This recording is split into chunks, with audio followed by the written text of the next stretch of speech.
March 3, 1943. 0847 hours. The Bismarck Sea, north of New Guinea.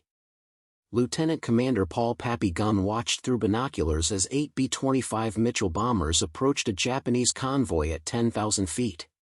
What happened next would be recorded in official Navy reports as the most devastating anti-shipping attack of the Pacific War, but what those reports wouldn't mention was that the weapon system employed that morning had been installed in direct violation of Army Air Force's regulations, modified in secret by a pilot who had no formal engineering training, using parts scavenged from wrecked aircraft and battlefield salvage.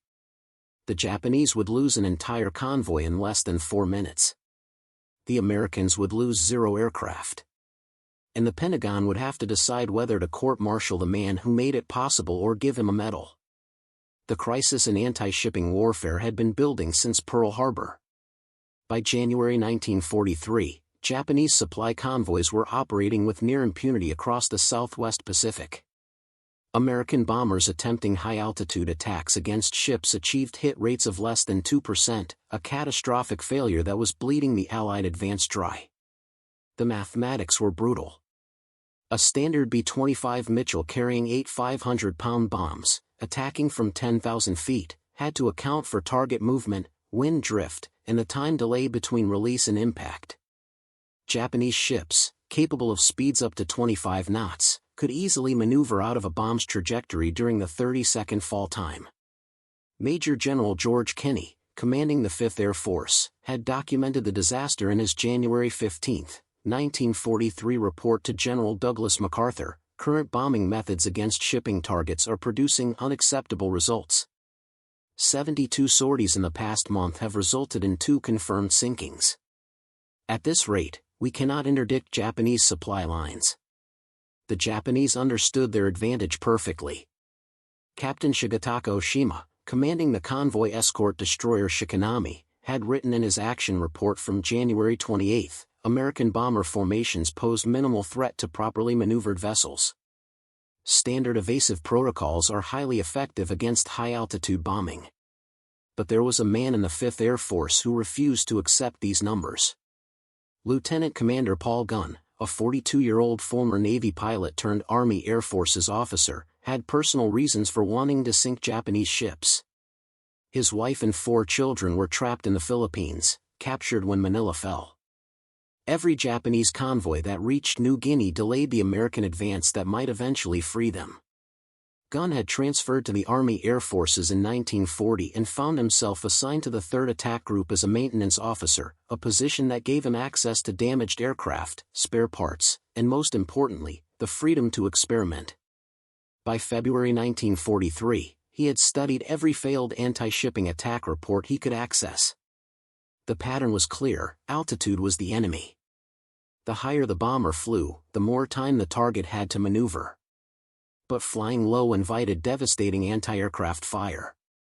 Japanese convoy escorts bristled with 25mm automatic cannons and 13.2mm machine guns specifically positioned for low-altitude defense. What Gunn needed was a weapon that could be delivered at low altitude but would suppress defensive fire long enough for the bomber to close to point-blank range. The answer, he realized, wasn't in bombing tactics at all. The solution required transforming the B-25 Mitchell from a bomber into something the Army Air Forces had never authorized, a flying gunship. On February 10, 1943, Gunn submitted a formal request to modify B-25 bombers with forward-firing weapons. The request was denied within 48 hours. Army Air Forces doctrine held that bombers dropped bombs, fighters provided suppression. The organizational resistance was absolute. So Gunn stopped asking for permission. What Gunn constructed in the maintenance hangars of Port Moresby, New Guinea, between February 12 and February 28, 1943, would later be described by Army Air Forces investigators as the most significant unauthorized weapons modification of World War II. Working primarily at night with a hand-picked crew of 6 mechanics, Gunn began stripping B-25C bombers designated for salvage.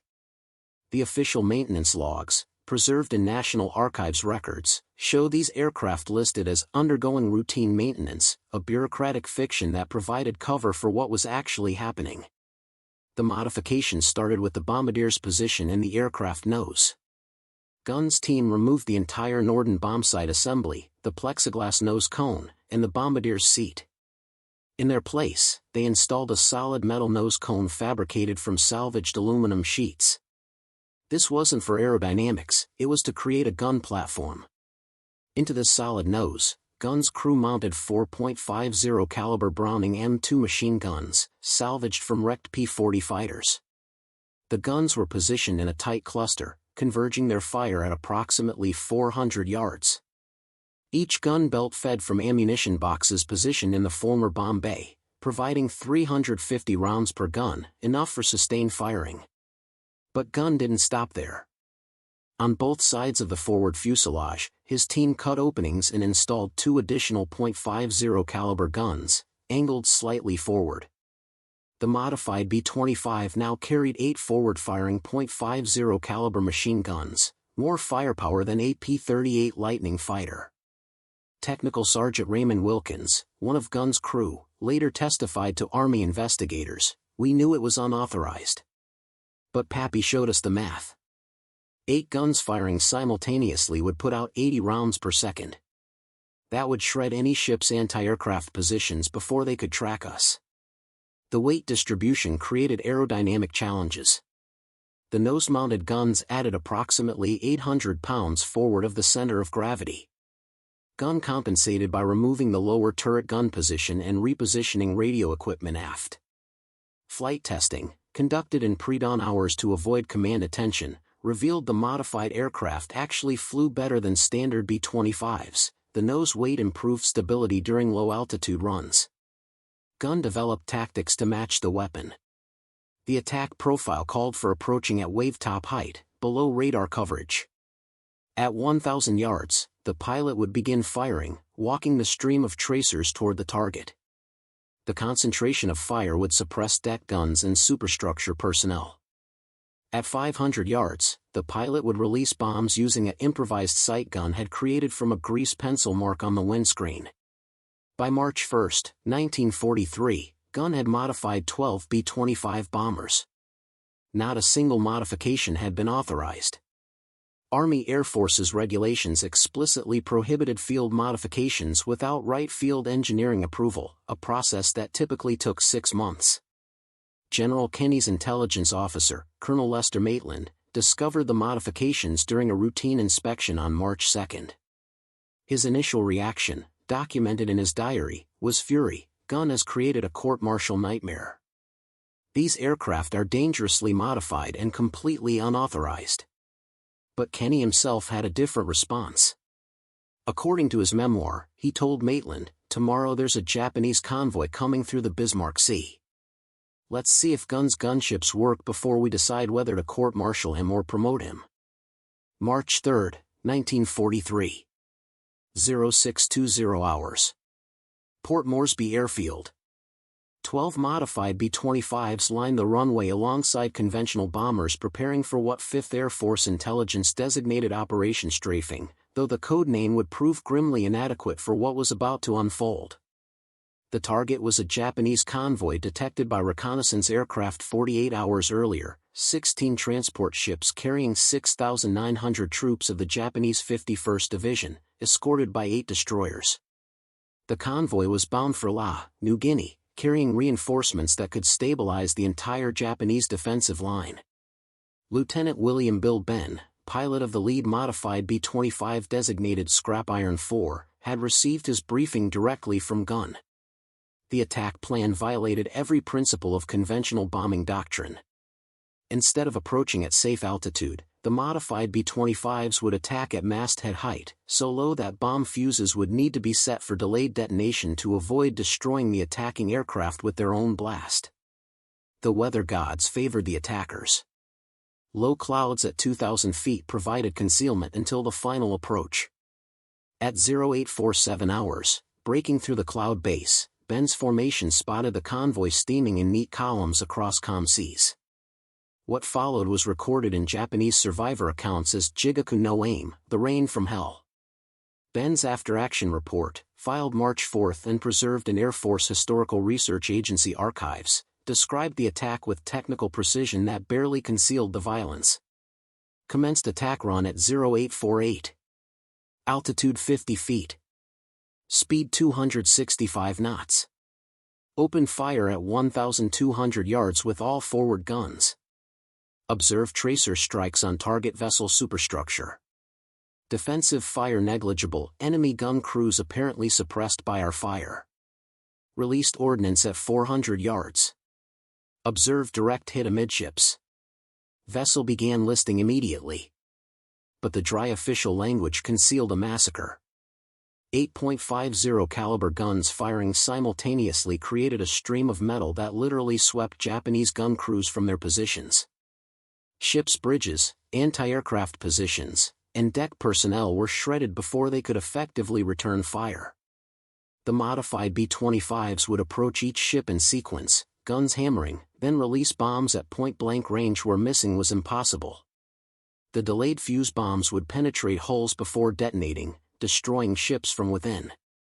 Captain Shigetaka Oshima, commanding the destroyer Shikanami, recorded the horror in his surviving log, 0849, transport Kyakusei Maru under attack by low-flying aircraft with extraordinary firepower. 0851, Kyakusei Maru sinking. 0852, Tio Maru under attack.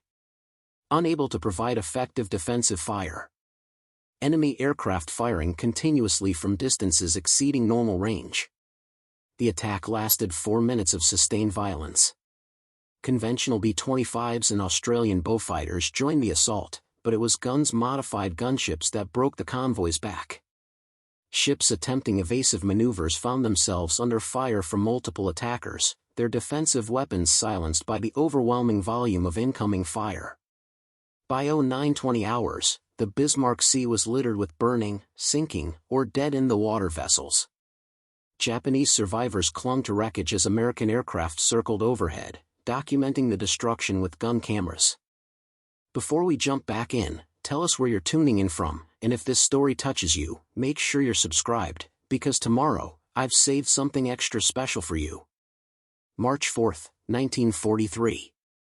1,400 hours. 5th Air Force Headquarters, Port Moresby. The preliminary reports from the Bismarck Sea engagement were staggering enough to demand immediate investigation. Of the 16 Japanese transport ships, 12 were confirmed sunk, 3 severely damaged and beached, 1 escaped. All 8 destroyers were either sunk or damaged. Estimated Japanese casualties exceeded 3,000 troops drowned. American losses, 4 aircraft, none of them Gunn's modified B-25s. General Kenney faced an immediate dilemma documented in his classified communications to General MacArthur. He had just witnessed the most successful anti-shipping operation of the Pacific War, accomplished using aircraft modifications that violated multiple Army Air Forces regulations. The official investigation report, declassified in 1973, reveals the bureaucratic earthquake that followed. Colonel Edwin Backus, 5th Air Force Inspector General, arrived from Brisbane on March 6 with orders to investigate unauthorized modifications to combat aircraft. His preliminary findings, filed March 8, were damning from a regulatory standpoint. Lieutenant Commander Gunn conducted extensive weapons modifications without proper authorization, without engineering analysis, and without safety testing protocols. These modifications violated AAF Technical Order January 1, 39, field modification procedures, and multiple directives regarding weapons installations. But Backus's report included a critical addendum. However, combat effectiveness results are unprecedented. Recommend immediate evaluation for fleet-wide implementation pending proper authorization procedures. The political complexity deepened when Navy liaison officers learned that an Army Air Forces officer, formerly a Navy pilot, had developed the most effective anti-shipping weapon of the war. Inter-service rivalry, documented in Joint Staff Communications, immediately erupted over credit and future development. Gunn himself remained characteristically unconcerned with the bureaucratic firestorm. Technical Sergeant Wilkins later recalled, "When we heard there was an investigation, Pappy just shrugged and said, 'They can court-martial me after we win the war. Right now, we've got more ships to sink.'" The resolution came from the highest level. General MacArthur, in a March 12 communication to Army Chief of Staff George Marshall, cut through the bureaucratic debate. The modified B-25 Strafer has proven decisively effective against enemy shipping. Recommend immediate authorization for continued employment and expanded modification program. Any disciplinary action against the officer responsible would be counterproductive to war effort.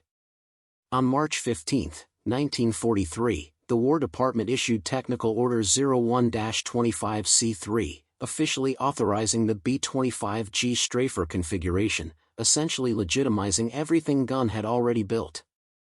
The order specified forward fuselage modification to accommodate multiple .50 caliber fixed forward-firing weapons for anti-shipping and ground attack roles. Wright Field engineers, who had previously rejected the concept, were now ordered to refine it. Their April 1943 analysis grudgingly acknowledged, field modifications by 5th Air Force personnel have demonstrated tactical effectiveness exceeding projected parameters. Recommend incorporation into production models. The bureaucratic vindication came with recognition. On April 2, 1943, Gunn received the Distinguished Service Cross, not for the Bismarck Sea attack specifically, but carefully worded for extraordinary achievement in aerial flight that avoided mentioning the unauthorized modifications. But the Pentagon wasn't finished with Gunn's innovation. Wright Field's production order, issued April 20, called for 405 factory-built B-25G models incorporating Gunn's gun package, with one significant addition that Gunn himself had been experimenting with, a 75mm cannon in the nose, turning the Mitchell into the most heavily armed bomber of World War II. April 1943 through December 1943.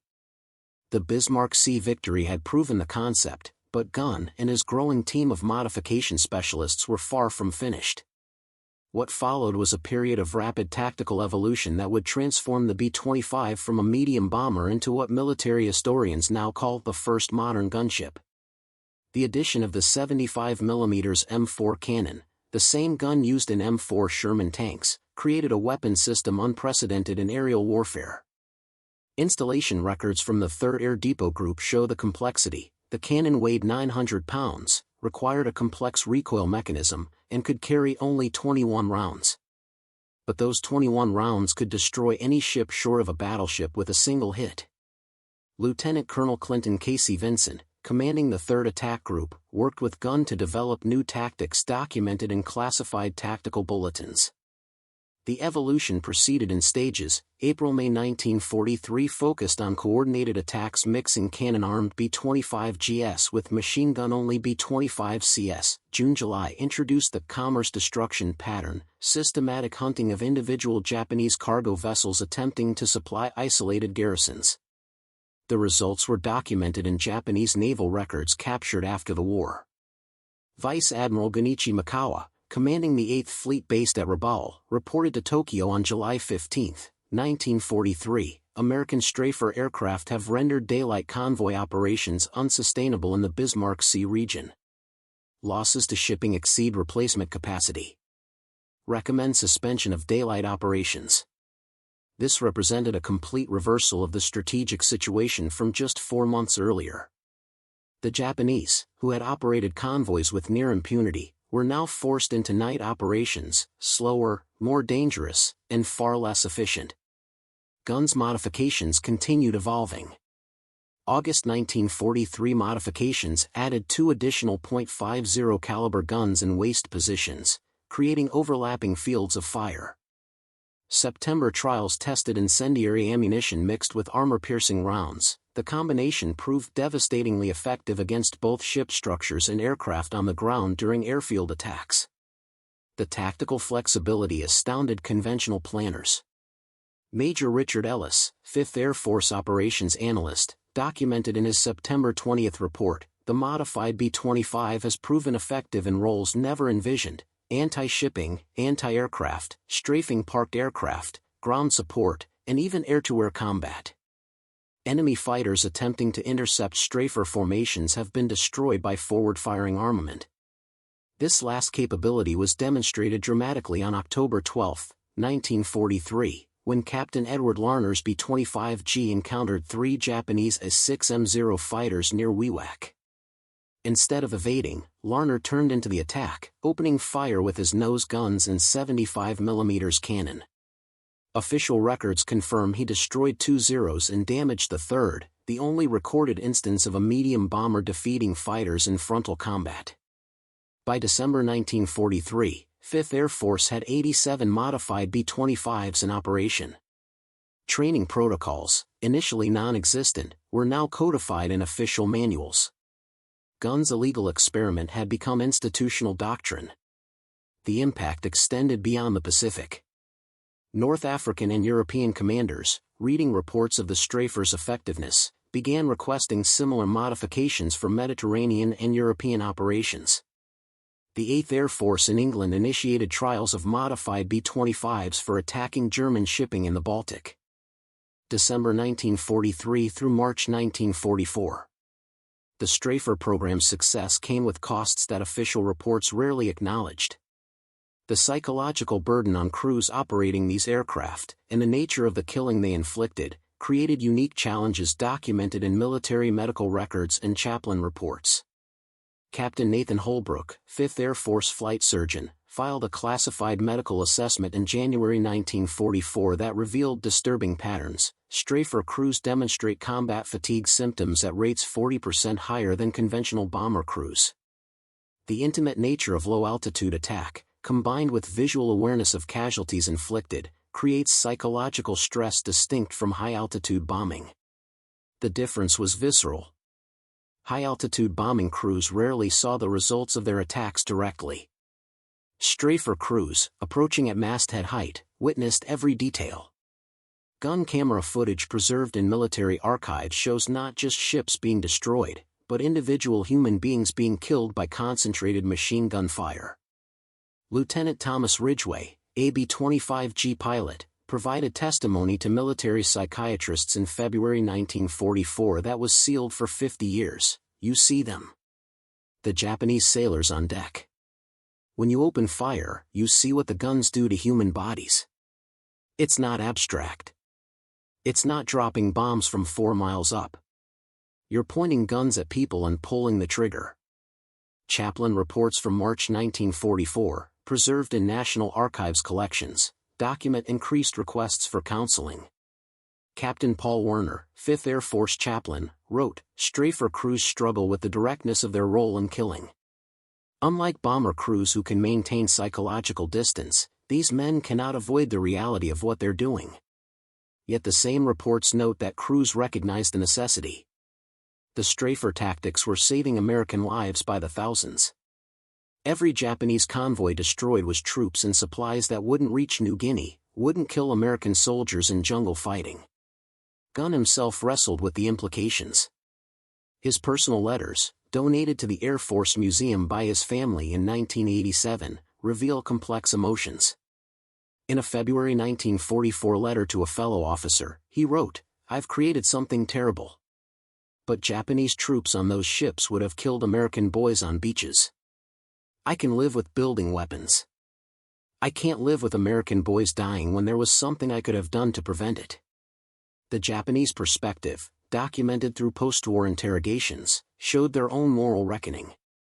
Captain Hideki Yamamoto, a Japanese convoy escort commander captured in 1944, testified, "The Strafer aircraft were terrifying not just for their effectiveness, but for the inevitability. Once they found you, you would die. There was no defense, no escape. Just fire and death approaching at wave height." The ethical complexity extended to the treatment of survivors. After Strafer attacks left hundreds of Japanese sailors in the water, American aircraft would circle, documenting the destruction but rarely attempting rescue. Japanese survivors were enemy combatants who would fight again if rescued by their own forces. Medical records from Navy hospital ships reveal another dimension. The few Japanese survivors pulled from the water after Strafer attacks often suffered severe psychological trauma beyond their physical injuries, what modern medicine would recognize as acute PTSD. Preparing and narrating this story took us a lot of time, so if you are enjoying it, subscribe to our channel, it means a lot to us. Now back to the story. April 1944 through August 1945. The Strafer program's influence extended far beyond the Southwest Pacific, fundamentally altering Allied anti-shipping doctrine across all theaters.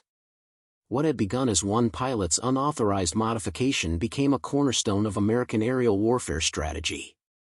By spring 1944, production models of the B-25G and its successor, the B-25H, were rolling off North American Aviation's assembly lines in Kansas City.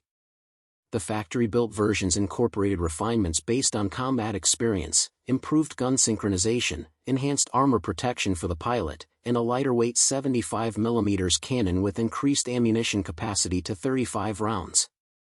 General Henry Hap Arnold, commanding general of the Army Air Forces, visited the Kansas City plant on May 15, 1944.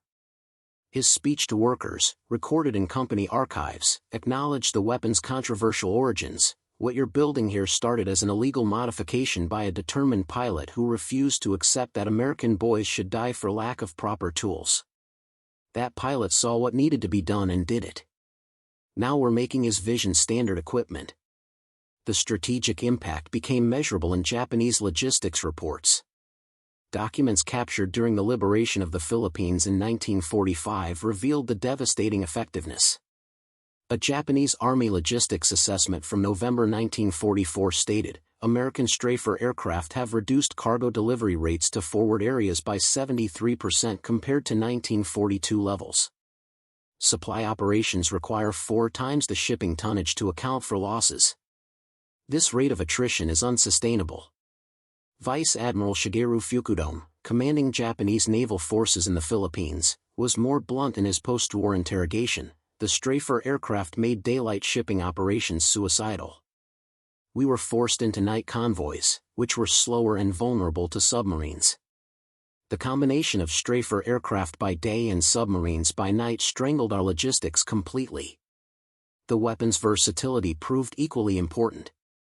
In the European theater, modified B-25s attacked German shipping in the Mediterranean and Baltic Seas. In Burma, Strafer formations decimated Japanese supply barges on the Irrawaddy River. The tactical flexibility that Gunn had pioneered, using the same aircraft for anti-shipping, ground attack, and even air-to-air combat, became doctrine across multiple theaters. Lieutenant General George Stratemeyer, commanding Allied air forces in the China-Burma-India theater, incorporated Strafer tactics into his campaign plan. His June 1944 operational directive stated, B-25 Strafer aircraft will conduct systematic interdiction of enemy river traffic. The weapon system has proven capable of destroying vessels that conventional bombing could not effectively target. By war's end, the numbers told the story. 5th Air Force alone credited B-25 Strafers with sinking or destroying 447 Japanese vessels of all types. When combined with other theaters and including damaged vessels, the total exceeded 700 ships, an extraordinary toll for a weapon that had started as one man's unauthorized experiment. But perhaps the most significant legacy was institutional. The Strafer program demonstrated that tactical innovation could come from combat operators, not just from research laboratories. Major General Lawrence Cuter, Deputy Commander of the Pacific Air Forces, wrote in his 1945 assessment, the B-25 Strafer program proved that urgent operational needs can drive rapid innovation when command structures permit initiative. Lieutenant Commander Gunn's willingness to act without authorization, combined with General Kenny's willingness to support results over regulations, created a model for rapid capability development. The AC-130 gunships of Vietnam, the A-10 Warthog, and modern close air support doctrine all trace conceptual lineage to Gunn's modified B-25s. The idea that aircraft could be converted into flying gun platforms, that firepower could substitute for accuracy, that suppressive fire could enable point-blank attacks, these concepts, proven over the Bismarck Sea in March 1943, remain fundamental to air combat doctrine. Paul Gunn's personal story, often overshadowed by his technical innovations, reveals the human dimension driving the weapon's development. His motivation was never abstract military strategy, it was intensely personal, rooted in family and loss. Born in Arkansas in 1900, Gunn had served as a Navy pilot in the 1920s before transitioning to civilian aviation in the Philippines. He had built a successful life in Manila, running a commercial aviation business with his wife Polly and their 4 children. When the Japanese invaded in December 1941, Gunn escaped to Australia, but his family remained trapped in Manila. The anguish of separation drove him. Former colleagues recalled Gunn's obsessive focus on anything that would accelerate the American advance toward the Philippines. Every Japanese ship sunk was one less obstacle to the liberation that might reunite him with his family. Colonel Charles Sprague, Gunn's commanding officer in early 1943, later wrote, "Pappy never talked much about his family, but you could see it driving him. He worked 18-hour days, 7 days a week." The modifications weren't just military projects to him, they were personal missions. Every improvement meant we could hit the Japanese harder, advance faster, get to Manila sooner. The strafer modifications consumed him through 1943 and 1944. As the Allied advance pushed toward the Philippines, Gunn's intensity increased. He flew combat missions himself, testing new tactics and weapons configurations, accumulating awards and decorations while searching for any edge that might hasten victory. On October 20, 1944, American forces landed at Leyte, beginning the liberation of the Philippines. Gunn was there, flying strafer missions against Japanese positions. But the reunion he had driven himself toward for 3 years would never come. In January 1945, when American forces finally liberated the Santo Tomas internment camp in Manila, Gunn learned the truth he had feared. His wife Polly and their 4 children, Julie, Paul Jr., Connie, and Nathaniel, had died during the Japanese occupation. The exact circumstances remained unclear, lost in the chaos of Manila's brutal occupation, but they were gone. The psychological impact on Gunn was profound. Fellow officers reported a man transformed by grief, throwing himself even more recklessly into combat operations. Major Robert Hutchins, who flew with Gunn in February 1945, recalled, "After Manila, Pappy seemed to be trying to get himself killed. He volunteered for the most dangerous missions, took risks that made no tactical sense. We were worried about him."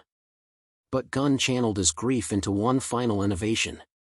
In March 1945, he began experimenting with mounting rockets on B-25 strafers, 5-inch high-velocity aircraft rockets that could be fired in salvos.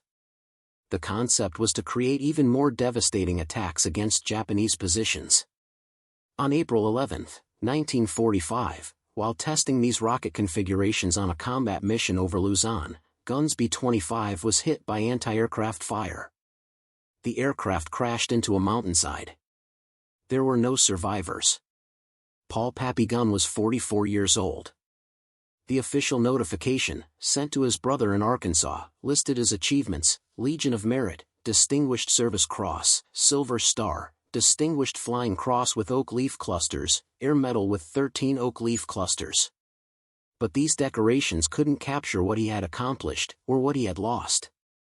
General Kenny, in a personal letter to Gunn's brother, wrote, "Pappy Gunn was the finest combat officer I ever knew. His innovations saved thousands of American lives and changed how we fight wars. But I think what drove him wasn't glory or recognition, it was love for his family and determination that their sacrifice, and the sacrifice of so many others, would not be in vain." The irony was bitter. The man who had created weapons to hasten the liberation of the Philippines died just as that liberation was being completed, never finding the family he had fought so desperately to save. The legacy of Paul Gunn and his illegal modifications extended far beyond the technical innovations. His story became a case study in military doctrine, innovation theory, and the complex ethics of warfare, a legacy that continues to shape military thinking 8 decades later. In the immediate aftermath of the war, the Army Air Forces conducted extensive analysis of the strafer program. The September 1945 report, Evaluation of Field-Modified Aircraft in Combat Operations, became required reading at Command and Staff College. Its conclusion was unequivocal: Lieutenant Commander Gunn's unauthorized modifications produced one of the most effective weapons systems of the Pacific War. The program's success despite regulatory violations suggests existing approval processes may inhibit necessary innovation. This tension, between proper procedures and urgent necessity, became central to post-war military reform. The 1947 reorganization that created the Independent Air Force incorporated lessons from Gunn's experience, establishing rapid capability development offices specifically empowered to bypass normal procurement channels during urgent operational needs. The human cost, however, remained incalculable. Japanese merchant marine records, analyzed by post-war historians, revealed that strafer attacks killed an estimated 15,000 to 20,000 Japanese sailors and soldiers. These deaths, direct and personal in a way that high-altitude bombing wasn't, represented a new intimacy in aerial warfare that troubled military ethicists.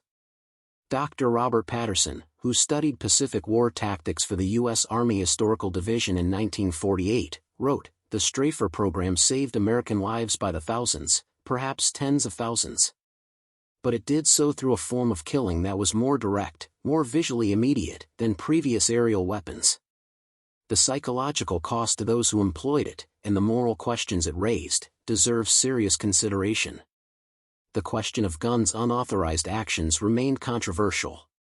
In 1950, Air Force Chief of Staff General Hoyt Vandenberg addressed the issue in a speech at the Air War College. Gunn broke regulations because regulations were preventing him from saving American lives. He was technically wrong but morally right. The challenge for military leadership is creating systems where such disobedience isn't necessary, where urgent innovation can happen within proper channels. By the 1960s, as the AC-130 gunship program developed for Vietnam, designers explicitly referenced Gunn's work. The AC-130's mission, Flying Gun Platform for Close Support and Interdiction, was a direct descendant of concepts Gunn had pioneered. Program documents cite gun strafer tactics, Bismarck Sea 1943 as foundational references. In 1988, the Philippines government dedicated a memorial to Paul Gunn in Manila. The inscription, written by President Corazon Aquino's office, reads, "To Paul I, Gunn, whose innovations hastened the liberation of the Philippines and whose personal sacrifice exemplifies the cost of freedom. Though he could not save his own family, his efforts saved countless others." The National Museum of the United States Air Force in Dayton, Ohio, displays a restored B-25G strafer. The placard tells Gunn's story, noting, "This aircraft represents one of the most successful unauthorized weapons modifications in military history, a reminder that innovation sometimes requires the courage to challenge conventional procedures when lives are at stake." Perhaps the most fitting tribute came from former strafer crewmen themselves. At their 1985 reunion, surviving pilots and gunners established the Paul I Gun Innovation Award, given annually to Air Force personnel who demonstrate exceptional creativity in solving operational challenges. The award criteria specify, for innovative solutions that improve combat effectiveness, with or without proper authorization. The B-25 strafer's story, of one man's desperate innovation, born from personal tragedy and refined through combat necessity, remains a testament to both the power of individual initiative and the terrible costs of war. Gunn never found his family, never saw the liberation he fought for, and never received the recognition his innovations deserved during his lifetime. But his legacy endures in every modern gunship, in every rapid capability program, and in the fundamental understanding that sometimes the most important innovations come not from laboratories or headquarters, but from determined individuals willing to risk everything, including court-martial, to save lives and win wars. September 1945 through present day. The strafer program's influence on military doctrine extended far beyond World War II, fundamentally reshaping how nations approach weapons development, tactical innovation, and the balance between regulation and battlefield necessity. The United States Strategic Bombing Survey, conducted immediately after Japan's surrender, included extensive analysis of the strafer's impact. The November 1945 reports section titled Effectiveness of Modified Anti-Shipping Aircraft contained startling conclusions. B-25 strafer operations achieved destruction per sortie rates 1,840% higher than conventional bombing methods against shipping targets. This represents the most significant improvement in weapons effectiveness documented in the Pacific Theater. Japanese military officials, interrogated as part of the survey, provided unprecedented insight into the weapon's strategic impact. General Hitoshi Imamura, former commander of the 8th Area Army, testified in October 1945, "The Strafer aircraft made our entire logistics system obsolete. We had planned defensive positions, troop deployments, and supply schedules based on the assumption we could maintain sea communications. When the Strafer eliminated that assumption, our entire strategic position in New Guinea and the Philippines collapsed." The doctrinal revolution extended to Allied nations. By 1946, the British Royal Air Force had established the Tactical Development and Evaluation Unit, specifically tasked with identifying field modifications and battlefield innovations worth adopting, a direct response to lessons from Gunn's program. The unit's founding directive explicitly referenced the American B-25 Strafer experience as proof that combat operators may identify solutions invisible to central planning authorities. Soviet observers had paid close attention. Captured German intelligence documents from 1944 revealed that Soviet aviation designers had studied reports of Strafer attacks and begun developing their own ground attack aircraft with similar principles. The Ilyushin IL-10, introduced in late 1944, incorporated heavy forward-firing armament, a design influenced by intelligence about Gunn's modifications. The Pentagon's own lessons learned analysis, completed in 1947, became a foundational document for the newly independent Air Force. Major General Loris Norstad, Director of Plans and Operations, wrote in the executive summary, "The B-25 Strafer program demonstrates that innovation speed can be as important as innovation quality." Lieutenant Commander Gunn's modifications were crude compared to what Wright Field engineers eventually produced, but Gunn's versions were available in March 1943. The engineered versions weren't ready until late 1944. In warfare, adequate capability available immediately beats perfect capability available eventually. This principle, speed over perfection in urgent operational needs, became embedded in American military culture. The 1950s Skunk Works concept at Lockheed, which produced the U-2 and State Route 71, explicitly operated on Gunn-inspired principles: small teams, minimal bureaucracy, rapid prototyping, and willingness to challenge conventional approaches. The Korean War saw direct application of Strafer tactics. B-26 Invaders, modified with forward-firing gun packages, interdicted North Korean supply lines using techniques pioneered over the Bismarck Sea. After-action reports from 1951 noted, low-level Strafer attacks against truck convoys achieved destruction rates comparable to World War II anti-shipping operations. Tactics developed by Gunn remain effective against modern targets. Vietnam brought the ultimate evolution, the AC-130 gunship. Air Force historical records explicitly trace the AC-130's conceptual lineage to Gunn's B-25 modifications. The AC-130's mission, orbit a target while multiple side-firing weapons engage continuously, was different in execution but identical in principle: transform a transport/bomber aircraft into a dedicated gun platform. Modern military innovation programs still reference Gunn's example. The Defense Advanced Research Projects Agency, DARPA, maintains case studies of the Strafer program as examples of operational pull innovation, where urgent battlefield needs drive rapid development.